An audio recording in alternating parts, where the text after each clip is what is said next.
Free the Jews. Let's free the Jews. Let's begin this cultural conversation because it seems like an opportune cultural moment to do so.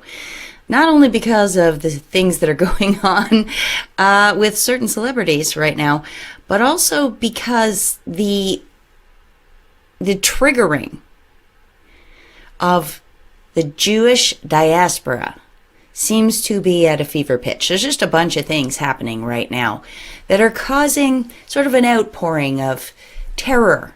And I don't think that's fair. And this is something I've wanted to talk about for many years, but it just never seemed like the right time. And it does today. So what I want to do is point out what I've observed.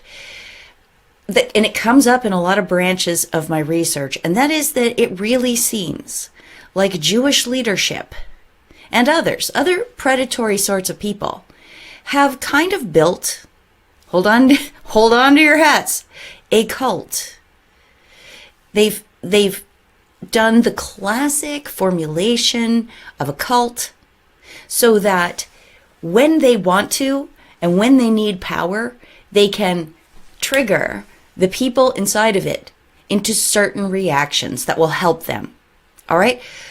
And the framework that I'm going to go over this with today is something like this. This is the bare bones. I'm going to talk about the Jews as the chosen people, although that's sort of the given. That's the cult, the chosen people cult.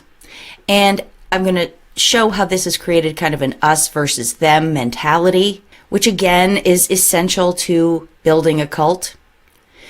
I'm going to use a lot of references and descriptions that go to Robert Lifton's book, The Psychology of Totalism, and his 8 criteria for thought reform.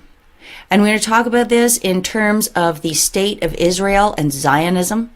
And then I'm going to show, hopefully, that the cult has now moved on from anything to do with its religion into the globalist religion of social justice. And that is done through Tikkun Olam, which is identified as being a social justice movement led by progressive Jews. And one of the reasons I wanted to bring this up, and one of the cultural moments that happened for me, is I just watched the movie Hannah Arendt. The movie is set in the 1960s, the early 1960s, when Hannah Arendt goes over to cover the trial of Adolf Eichmann that was happening in Israel. And so she's living in the United States. She travels to Israel to cover this trial. She meets up with her friend, Kurt Blumenfeld. And the character in the movie says this: "Our young people refuse to confront what you call the dark times," which was the Holocaust. "Either they're ashamed of their parents who didn't fight or protect themselves, or they accuse them of having behaved dishonorably. They think only criminals or whores could have survived in the camps." So it was really interesting to me to realize that in the early 1960s, by the early 1960s in Israel, the youth didn't care. They were moving on. Mentally, they were moving on. They weren't paranoid about the Holocaust. That was history. They weren't worried about anti-Semitism. That was history. And the Prime Minister of Israel at the time, Ben-Gurion, he saw this as a problem. That is something that Hannah Arendt wrote about in her book and in her coverage for the New Yorker magazine of the Eichmann trial. She spends quite a lot of time describing how David Ben-Gurion, Prime Minister of Israel, had sort of a show trial in mind from the start. It was meant to rehash and emphasize and set the narrative about how the Jews were the main victims in Nazi Germany. And one of the things Ben-Gurion said about this trial of Adolf Eichmann, who they had kidnapped from Argentina and brought to Israel to try, which many people thought was illegal in the first place or extra legal in the first place because Israel, the state, did not have a place in trying this man. But anyway, the trial went ahead, and one of the things Ben-Gurion said was, it is not an individual that is in the dock at this historic trial, and not the Nazi regime alone, but anti-Semitism throughout history. Right there, you can see the character of this trial. And Hannah Arendt says that Ben-Gurion stage managed it from the sidelines through the prosecutor, the main prosecutor. In this passage here, Arendt describes that her sort of opposition to this trial in the first place, because it's not about justice in that case, it's about something else. She says justice demands that the accused be prosecuted, defended, and judged, and that all other questions, though they may seem to be of greater import, and one of those questions is, how could the Jews, through their own leaders, cooperate in their destruction? Why did they go to their death like lambs to the slaughter? All of those questions should be left in abeyance, because that's not what justice is about. Further, she writes, this case was built on what Jews had suffered, not on what Eichmann had done. The prosecutor at the Eichmann trial had said that at the Nuremberg trials, they had left out the tragedy of the Jewish account, and that was his business there, to bring that to the forefront. He said it was the business of Jews to sit in judgment on their enemies. She assessed that what Ben-Gurion was after was to remind those who were too young to know the story, or, as in the case of Oriental Jews, had never been told it. The trial was supposed to show them what it meant to live among non-Jews, to convince them that only in Israel could a Jew be safe and live an honorable life. Hannah Arendt says that Ben-Gurion wanted a lesson for the non-Jewish world and said, I want to establish before the nations of the world how millions of people, because they happened to be Jews, and 1 million babies, because they happened to be Jewish babies, were murdered by the Nazis. And it goes on. He wants the world to know and to be ashamed. The Jews in the diaspora were to remember how 4,000-year-old Judaism, with its spiritual creations, its ethical strivings, its messianic aspirations, had always faced a hostile world. He said, it is necessary that our youth remember what happened to the Jewish people. We want them to know the most tragic facts in our history. And she wrote much more, of course, but I've selected parts where it shows how Ben-Gurion and the prosecutors in this trial wanted it to go. That it wasn't about justice, that it was formulating this narrative, almost re-traumatizing the people who had gone through it and hoping to traumatize and anger the Israeli Jews that were young, who hadn't been there, the Jews out in the diaspora who had not been there, who had not maybe ever heard this story or had faded from their memories. That was his purpose, and his purpose also was to shame the rest of the world. Well, it worked, didn't it?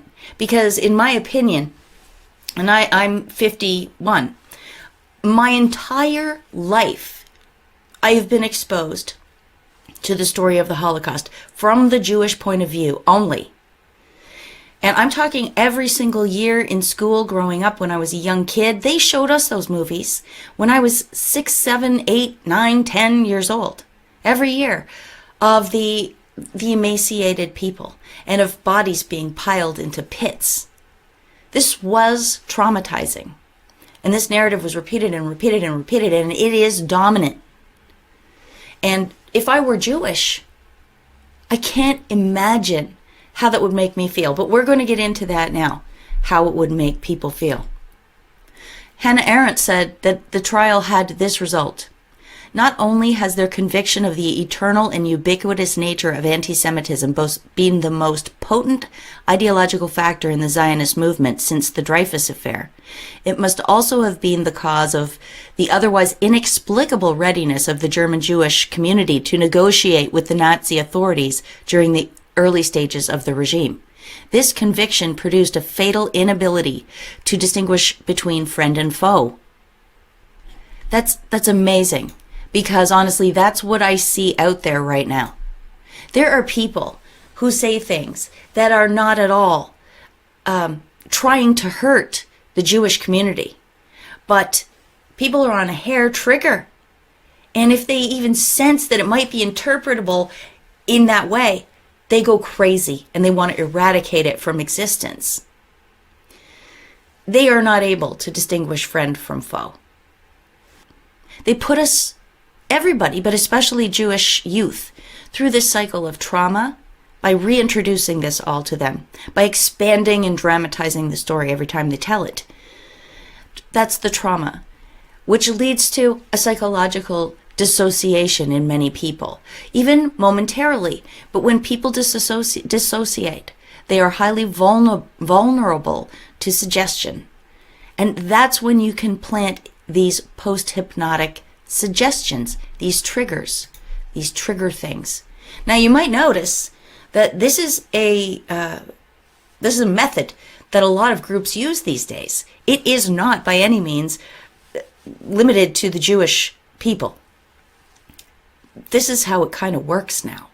And everybody kind of ends up in one cult or another through the trauma conditioning that I've just described. And I just briefly want to show you a little bit of the science behind this. Is the dissociative adult suggestible? A test of the trauma and fantasy models of dissociation. And in this paper, they show that consistent with prior research and with the trauma model, dissociation correlated positively with trauma severity. But the important point there is that a trauma will cause a dissociative state. They have proved this. And I want you to keep in mind that a trauma does not have to be experienced directly. In the case of bullying, for example, it has been shown that observers watching the bullying often experience more psychological trauma than the person who's bullied themselves because they are helpless, the observers are helpless to prevent it. And I mean, you don't have to be, by the way, ding, ding, hello, you don't have to be helpless to prevent the bullying. You can step in. But in some cases, of course, you can't. And so even observing it or hearing the story of a terrible tragedy counts as trauma. And then just the second one here, hypnotic suggestibility in dissociative and related disorders. They did a meta-analysis of other research here, and the highlights are patients characterized by severe dissociative psychopathology display elevated hypnotic suggestibility. Elevated hypnotic suggestibility was most pronounced in dissociative disorders, and when they did their study, it revealed that patients displayed a greater hypnotic suggestibility than the controls. So people who had some dissociative characteristics were more hypnotically suggestible. So I hope I'm showing that when you expose people to trauma, it could potentially be used, exploited by those who would seek to control the people that are being exposed to the trauma. They can put ideas in your head in those moments when they know you're in that emotionally dissociative state. And then later, they can do a callback by showing you images or speaking certain words. And it can, not saying it always does, but it can trigger that same emotional response in the person. And then that person is guidable, suggestible. Okay, now I'm going to turn to Robert Lifton's 8 criteria for thought reform, and I want to go over each of these and show examples of how I see them being used to keep this sort of Jewish diaspora control from some central authority that either wants you to donate money or donate your time or go to a protest or get a professor canceled or call for censorship. All of these things, okay, they can move groups of people around by calling back to that trauma and then using these mechanisms that I'm about to go over. So there's milieu control, mystical manipulation, otherwise known as planned spontaneity, the demand for purity, confession, sacred science, loading the language, doctrine over person, dispensing of existence. Those are the 8 criteria. Now let's go through and I want to show you how I see this all fitting in. The first one, milieu control. This involves the control of information and communication both within the environment and ultimately within the individual, resulting in a significant degree of isolation from society at large. All the messages bombard you, like I've just talked about. Eventually, you don't need the message. It is actually something you identify with inside. It is part of who you are. And then where it says a significant degree of isolation from society at large, this doesn't have to mean physical isolation like we just had with COVID. And I hope you'll notice how a lot of this stuff, COVID is another cult they're building and have built. The isolation is the us versus them. It's that you start to think of yourself as special, different, chosen, an outsider. And often that is just automatic hostility. Like they don't understand me. They're trying to get me. It happens, and I'll show that quite poignantly in a minute. And the isolation at the beginning, straight after World War II, really was created in the state of Israel. They wanted more and more and more Jews to come. They wanted that before World War II, but nobody really went. Nobody really went to Israel. Isn't that surprising? Until after the World War II, until after the Holocaust. So there's that type of milieu control. And the people in Israel, the Zionists, they have that now. That's all covered. And it kind of left like, oh, well, now what do we do? Well, in order to enact all of the trauma, all of the milieu control on the rest of the world and the diaspora, and particularly, I would say, in the United States, but I'm not familiar with how it goes in other parts of the world, there is the consolidation of media. This article is from 2020, and it says these 6 corporations control 90% of the media outlets in America, the illusion of choice and objectivity. Now, a lot of these companies are headed up by Jewish people. This has been pointed out many times. Okay, but the point I want to make here, I mean, that's a significant point on its own, don't get me wrong. The point I want to make is they're not even right. The person who did this research in 2020 missed something. They missed the mergers that had happened in 2019.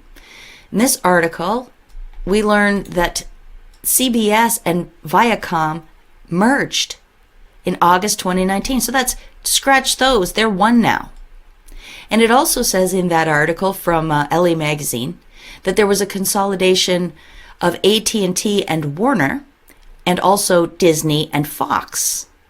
So it's way more than 90% of the media messages, and this includes entertainment as well as news, are controlled by just 5 or fewer now, maybe, corporations.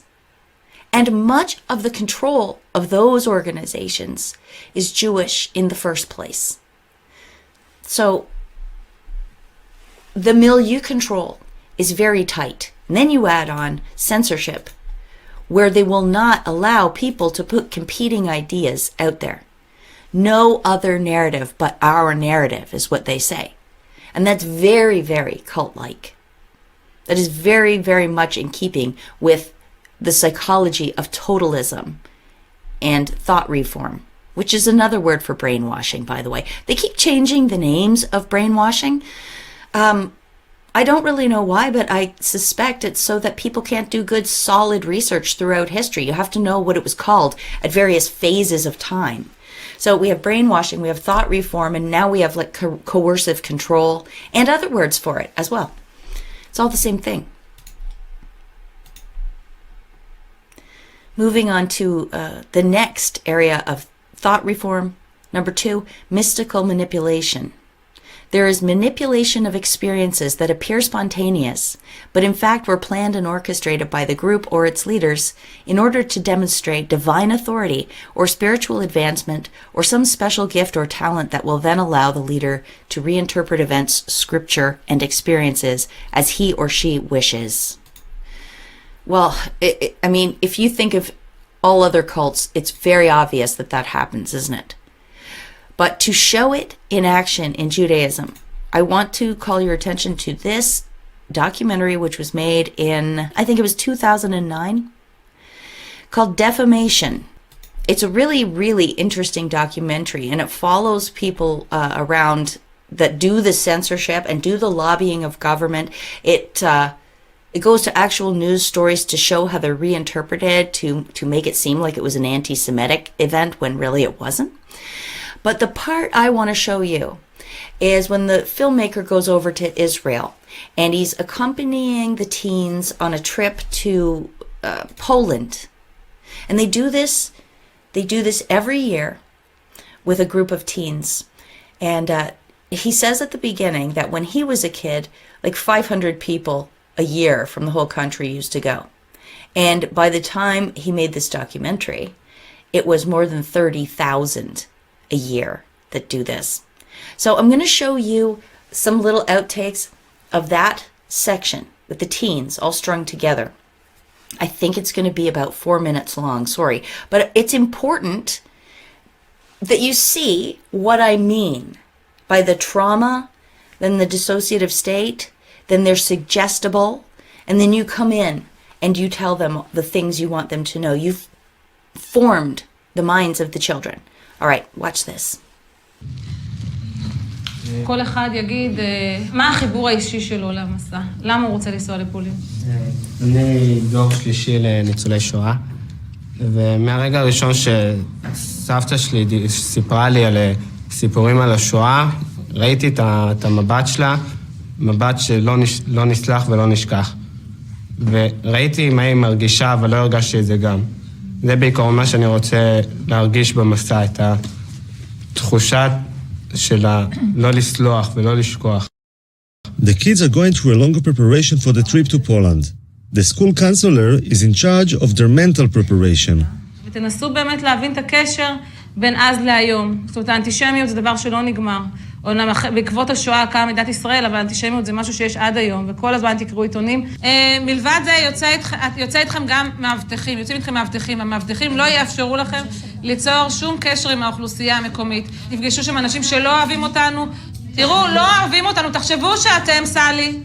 גם היום, אני אומרת לכם שוב, גם היום לא אוהבים אותנו שם. The man with the blanked out eyes is an Israeli Secret Service agent.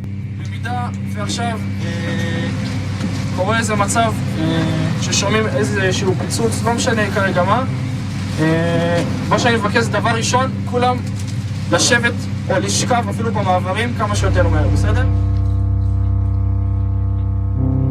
Traveling around Poland today, it's hard to imagine what it must have looked like over 60 years ago. But the guides help the kids to visualize and feel how it was under the Nazi regime. יסמין, את היא מבחינתנו המודל של אמא של דנקה, את תיכנסי מתחת למדרגות שם ליד העצים ואנחנו נצלם אותך. מה היו עושים הגרמנים? היו זורקים אותם מהחלון פה, אתה רואה? כן. היו זורקים אותם, ואת החפצים שלהם, והיו מחפשים אותם, כי הם היו מתחבאים מתחת לרצפות ובארונות. אני כאילו דנקה.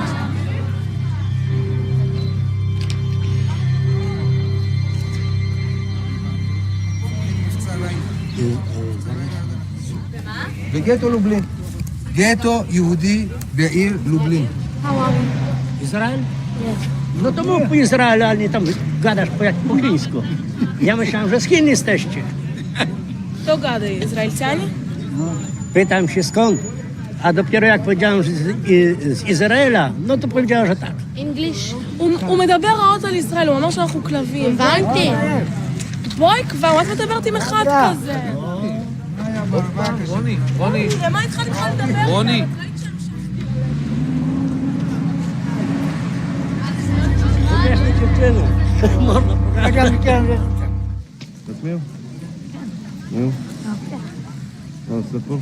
שומר עלינו מהאנטישמיות, כאילו שומר, שלא יבואו מתנגשים או כאילו יעשו לנו משהו בלי ש...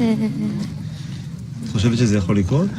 כן, זה יכול. הרגע, היום בבוקר היינו 3 אנשים מבוגרים יחסית, שרק שמעו שאנחנו מישראל ודפקו לי פרצופים ואמרו שאנחנו קופים וחמורים ועוד שנייה כאילו היה מכות שם.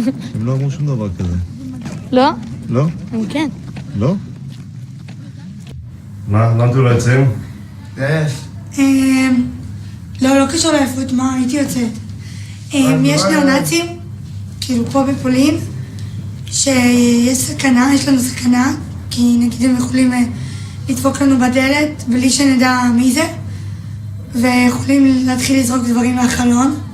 זה מה שנגיד הסבירו לנו בארוחת ערב, הביאו לנו תדרוך, שתכלס אנחנו לא במדינה אוהבת, אנחנו במדינה יחסית עוינת.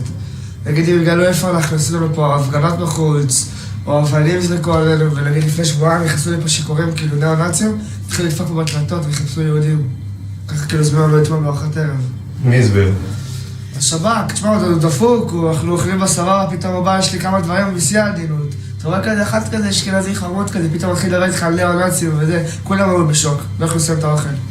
זה כאילו האיכות שלנו, שאתה יודע שאף אחד לא סובל אותך, אבל אתה גאה בזה. כאילו מגדלים אותנו מגיל קטן על זה שאנחנו נדע שיש לנו שונאים. לא יודעת, על כל מיני דברים כאלה. ובעצם כשהילד יודע שיש לו שונאים,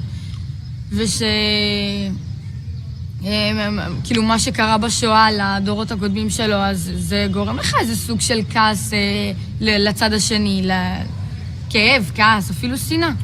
זה יחזק בי את הישראלית שבי, את הציונית שבי ואת היהודייה שבי. You hear it from the teens' own mouths at the end there. We're special because no one can stand us, but we like it that way. When a kid knows from the start that he is hated, it evokes anger towards the other side. Pain, anger, even hate. This will strengthen the Zionist in me. And I haven't gotten there yet, but there's an organization that now brings children from the Israeli diaspora over to Israel for summers, and they live with families that have gone through this process. So the trauma programming is spreading. Number 3 on the A criteria for thought reform, demand for purity. The world is viewed as black and white, and the members are constantly exhorted to conform to the ideology of the group and strive for perfection. The induction of guilt and or shame is a powerful control device used here. Now, there's just so many examples of each one of these, but the one I want to show you is Birthright Israel Foundation. And in this article from, it's funny, it's just the other day, November 29th, 2022, it's about how the billionaires, Sheldon Adelson, and I don't know which Bronfman is in charge of this now, billionaires are saying they're going to cut the number of students because they're not getting enough donations anymore. They're going to cut the number of people who go over to Israel to be traumatized because they want more money from the regular people to do it. And they say Jews should bear responsibility for this gift by donating to the cause, okay? The gift of traumatizing the children. They sell it through, of course, guilt and shame here. You're falling down, Jews. You're not donating enough. But they also say, look, this is what we get when we pay for this. The participants in Birthright Israel were 58% more likely than their Jewish peers to feel a lot in common with Israelis, 54% more likely to feel a great deal of belonging to the Jewish people, and 160% more likely to have a Jewish spouse. The findings demonstrate that Birthright Israel is a strategic asset of historical proportions, they say. Well, if that isn't some kind of demand for purity, I don't know what is. And check this one out. In the Times of Israel, Michael Laitman wrote in January 2022, "The peoples of the world cannot escape anti-Semitism. It is in their genes and in their blood. It is a law of nature. Jews can ask nothing of them until the Jews themselves bring correction to the world. They hate Israel until Israel corrects them." What? That is unbelievable to me, actually. Talk about putting an us versus them mentality in there. He says hate for Jews is in the blood of non-Jews. I find that disgusting.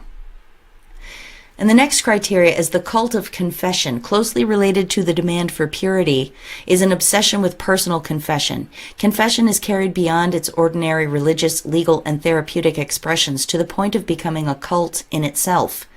There is the demand that one confesses to crimes one has not committed, to sinfulness that is artificially induced, in the name of a cure that is arbitrarily imposed. So that has a lot of virtue signaling in it. The social justice movement demands this sort of thing. Confess to crimes you haven't committed, sinfulness artificially induced. I'm on unceded territory. Call this man a woman. This sort of thing. And it's a bit of a reversal on confession. What you're supposed to do is constantly proclaim that you're not sinning. So it's a slight twist, but I think it amounts to the same thing. And secondly, the Jewish people now seem to see anti-Semitism in everything. And then what they do is they perform elaborate fear rituals, almost in competition with who can get most hysterical about this perceived anti-Semitic slight. They honestly, I'll show an example in a minute, of people just seeing anti-Semitism in everything. And the next criteria is sacred science. The group's doctrine or ideology is considered to be the ultimate truth beyond all questioning or dispute. Truth is not to be found outside the group. The leader, as the spokesperson for God and for all humanity, is likewise above criticism. This offers a considerable security to young people because it greatly amplifies the world and answers a contemporary need to combine a sacred set of dogmatic principles with a claim to science, embodying the truth about human behavior and human psychology. And wow, can we ever see that at play with this switch over from religion to science? And an example I'd like to give you is from that same Times of Israel article that I showed earlier by Michael Laitman. He uses statistics here to sort of prove that anti-Semitism is on the rise. This puts an aura of unquestionability onto this notion of, categorizing anti-Semitism. There's so many assumptions that have to go into these numbers in the first place, but people see mathematics, they see statistics, and they think, oh, well, that is a definite, provable science. And they can't be questioned. A second example I want to show you is the Tikkun Olam, repairing the world movement. And Zionism fits into this as well. That is a sacred social science. Both of these things really are. Zionism is the centuries-long effort now realized in the nation of Israel to find a homeland for the Jewish people. It is a political movement more so than a social one, but it did engage in cult-like manipulations and concoctions, such as the creation of a modern Hebrew language, in part to distinguish the adherents and loyalists from other groups. It's a bit of sacred science right there. The modern Hebrew language was not invented until the 19th century, the late 19th century, I believe. Tikkun Olam once meant living the laws of God and spreading the word of God. Now it means an imperative to repair the world according to social justice principles. On either side, though, Zionism or Tikkun Olam, the main thrust for the Jewish people is that they must dedicate their lives to the cause, and the cause comes before everything else. Social science, now they call it. So it seems like a natural, provable law of nature, but it isn't. I just want to point out that the Bronfman Fellowship, so the Bronfmans again from Birthright Israel, they have a whole charitable foundation that focuses on Tikkun Olam. And in this video here, the young woman describing what Tikkun Olam is and how it ties in to social justice, she says 56% of Jews now feel that social justice is integral to their identity, and that is more than 3 times as many Jews that say that ritual practice of their religion is essential to Jewish identity. So, guys, Jewish brothers and sisters out there, if you would allow me to be so bold as to include you in my group of humanity, they're playing you.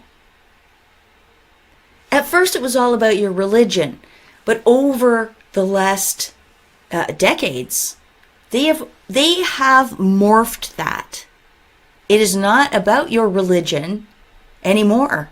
It's about social justice, which has nothing to do with you as a Jewish people. They even warped the meaning of Tikkun Olam, which I hear is in the Torah. But in the Torah, the missionaries are supposed to go out and spread the word of God and living the principles of God. It's not supposed to mean healing the world and getting involved in everything this woman lists here. Like, get a load of this, I'm going to play 30 seconds or less.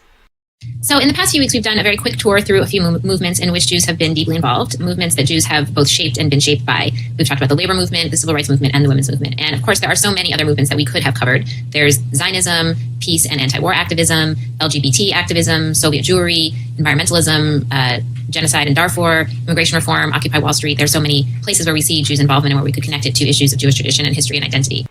It's not supposed to be about healing the world and getting involved in every type of social justice and committing your life and your money to those causes which in the end only serve the ends of the controlling group, the ones who traumatize and re-traumatize you over and over and use you cynically.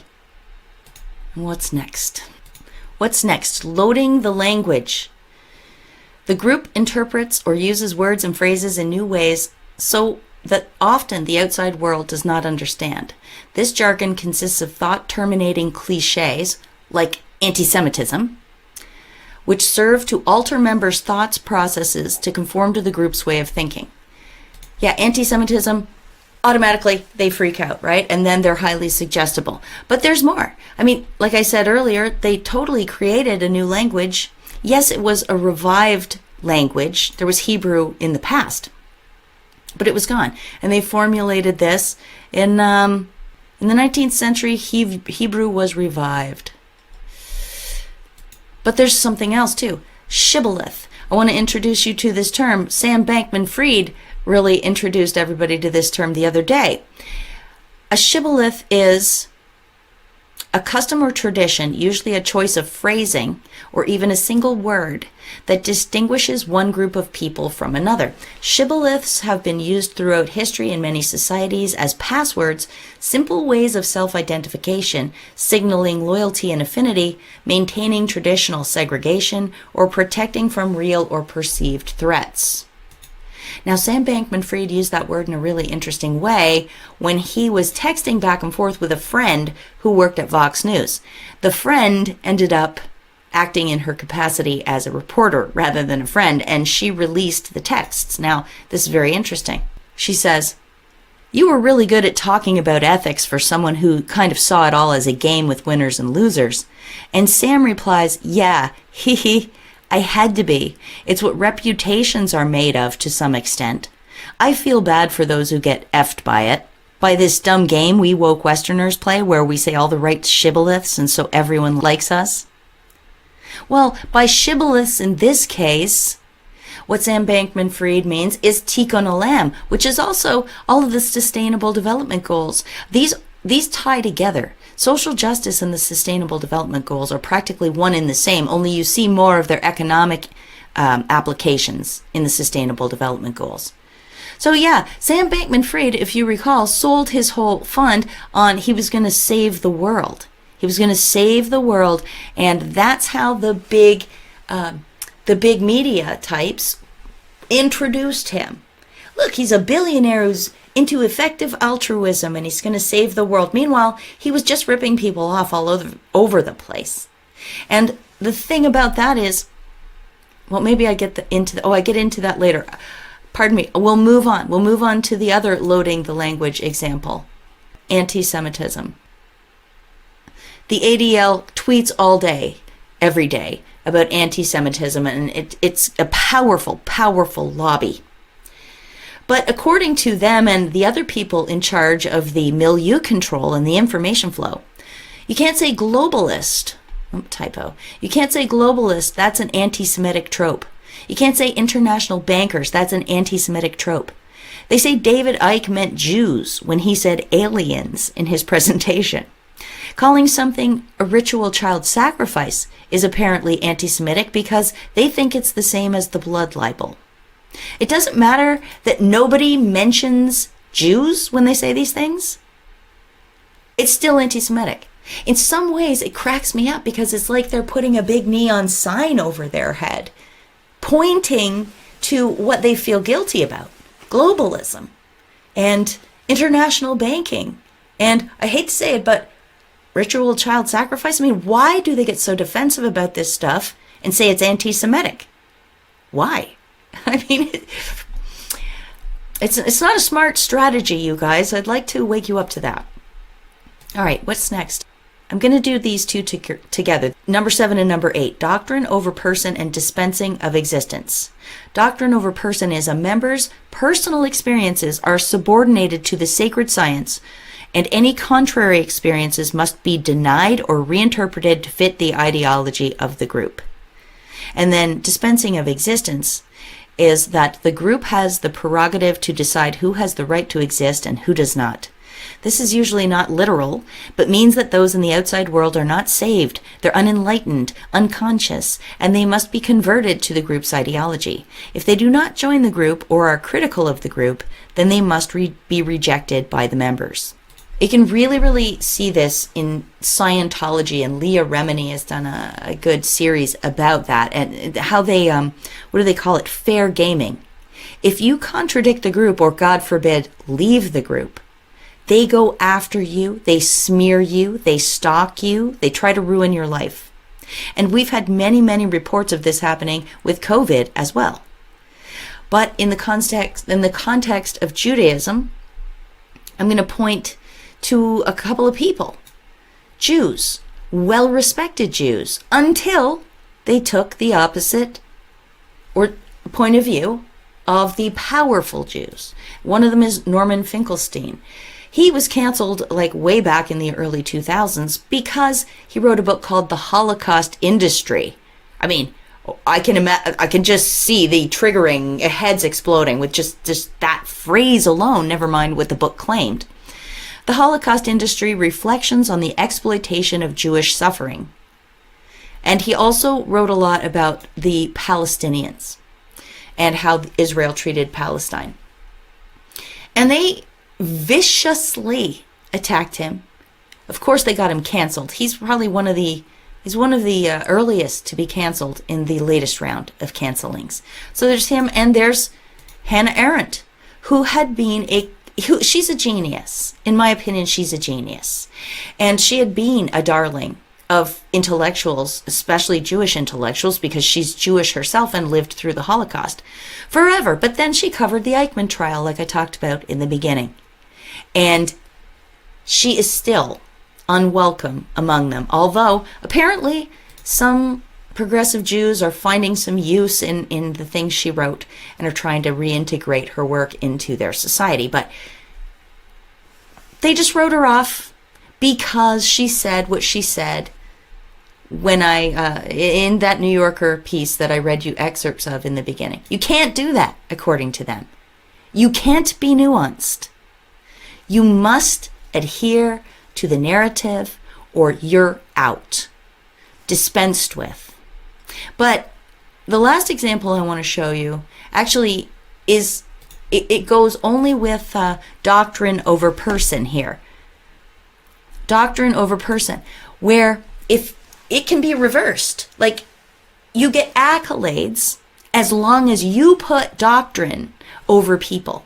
And the example I'm going to give you is Sam Bankman-Fried, because although he stole all the customer funds, practically, roped them in with this idea he was going to save the world. He was a mathematical genius. Everybody could get rich on crypto, and they held him up as a little boy wonder.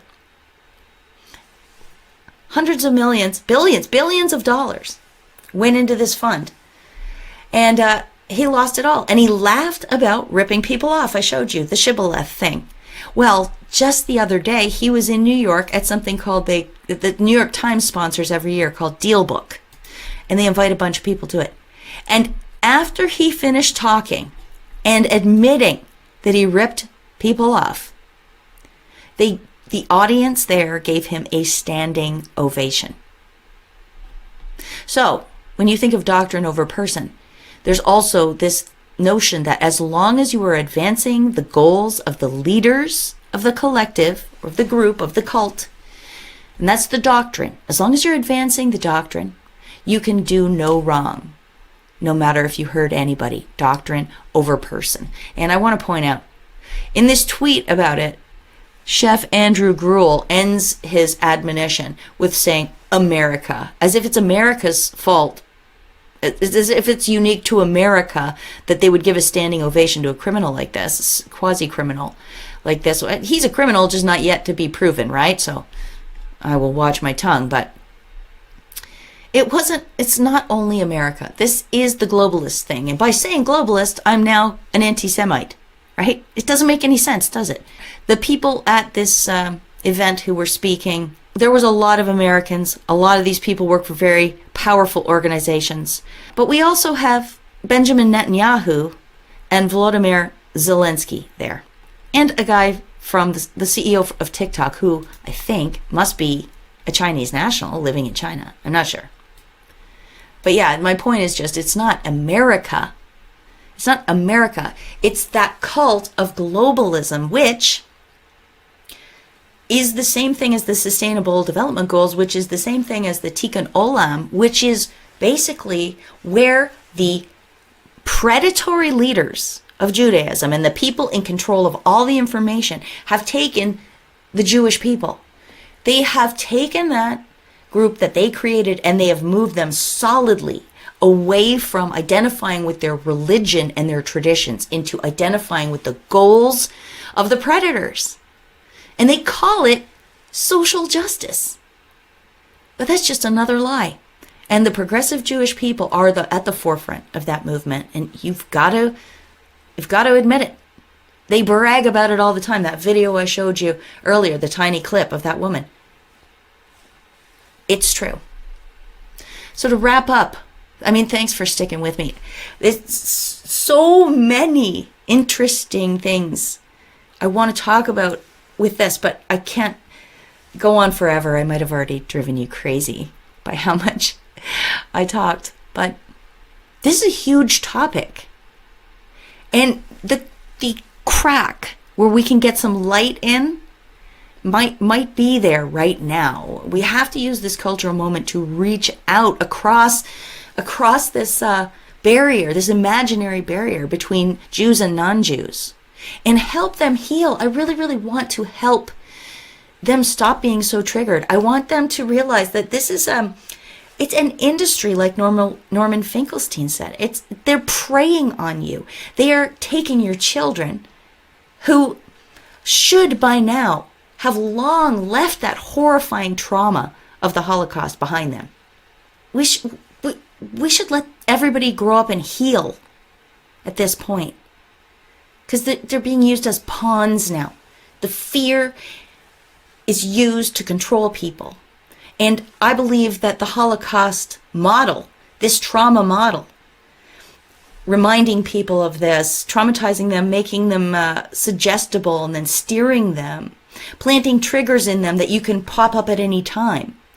That model of controlling a people has been exported. Look at BLM. They do the same thing. All the social justice stuff does. Feminism does it. COVID does it. I could go on, but why? Fill in the blank. You probably thought of examples while I was talking. So yes, please, let's heal this. This is the wrap-up slide, but I'm not going to go over it. I'll leave it there as a good graphic, as a reference of all that we've covered today. Above all, what I want is for everybody of any group to familiarize yourself with this method of control. It would be great if people could free themselves from it by being more savvy, by refusing to let them trigger you, and by recognizing that we've got to break up some of this control, some of the media ownership. In my opinion, healing the us versus them is the most productive thing we could do. At the heart of it, I really believe that every non-powerful person in the world None of the oligarchs fit into what I'm about to say. None of the monarchs, none of the captains of industry, but all of the regular people in the world. We all just want to be left alone to pursue the career and work that we want, to eat nice meals, hear good music, laugh, dance, sing, fall in love, reproduce, raise our children, and feel secure. You know, at the end of the day, after having worked, the belly full, none of us are thinking about the other groups in the world. We don't wish harm on anybody. That's the vast majority of us. So yeah, if we can get wise to the divisive tactics, then more's the better. And Jewish people, I hope you didn't get too triggered. I hope you're not thinking I'm some kind of secret anti-Semite. You're going over, aren't you? You're going over the graphics looking for where I snuck something in that can be interpreted in a wacky way. Like this person. Check this out. This is the last thing I want to show you. Because this to me, I mean, I laugh at it, but it's not funny. This to me demonstrates how far this hunt for anti-Semitic remarks has gone. This is from Twitter. Elon Musk tweeted, Vindman is both puppet and puppeteer. Question is, who pulls his strings? And then Adam Kinzinger says, you mean like the Jews or something? Is that what this is? And this person replies, yup, classic anti-Semitism. Is it? I mean, that's a new one on me. That's a new one on me. Puppet and puppeteer is an anti-Semitic trope now. It's classic. I don't know how I escaped all these years never hearing that one, but I guess if you are entranced, entrained, traumatized, and triggered, then anything can be anti-Semitism these days. All right, everybody. That's it. I'm going to stop talking now. Thank you for being here. Go to amazingpolly.net. That's my website. You can find a lot of stories from around the web. You can find a way to contact me or send me financial support. That would be so much appreciated. You can donate online. There's a form there. Or my P.O. box is there to send me something through the mail. I love tinfoil. Remember, cash is king. Because so far, still, that makes us free. All right, everybody. That's it. I'm not going to keep talking. Until next time, peace out.